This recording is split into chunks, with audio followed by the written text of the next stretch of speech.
First question, obviously this is a big landmark, the kind of centenary film. Because of that, did you kind of feel more pressure than usual to kind of really get this right and honour the legacy of Disney in those 100 years? I mean, the pressure, knowing we were doing this movie, and we wanted to do an original story with the original cast and original music. Songs, yeah.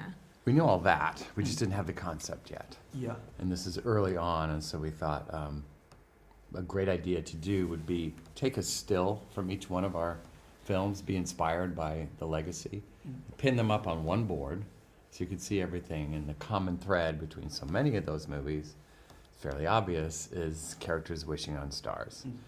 So that became kind of our true north, and that lifted up a lot of the pressure off of our shoulders. Is like, okay, this is in the Disney DNA. This seems like a perfect thing to play with.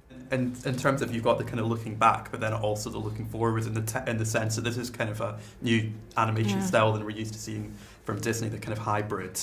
Was that quite exciting to be able to still be kind of pushing the medium forward with this kind of, especially with this film? Yeah, and we see that as a way to honor Walt's sense of innovation, right? It's very essential that we are not just doing one or the other.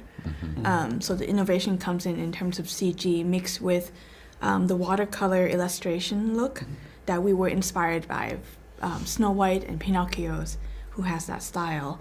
But CG medium allow you to walk into the set and be immersed in that environment in a way that hopefully the audience feels some nostalgic feeling from seeing something elegant and remind them of the past, but also something fresh and alive that we're doing now. Yeah, and there's also so many kind of little Easter eggs and references for fans to spot. Are there any kind of in particular that you guys were particularly happy to kind of get in there, or any that you were particularly proud to kind of have something from a film that you particularly liked that made it into this one?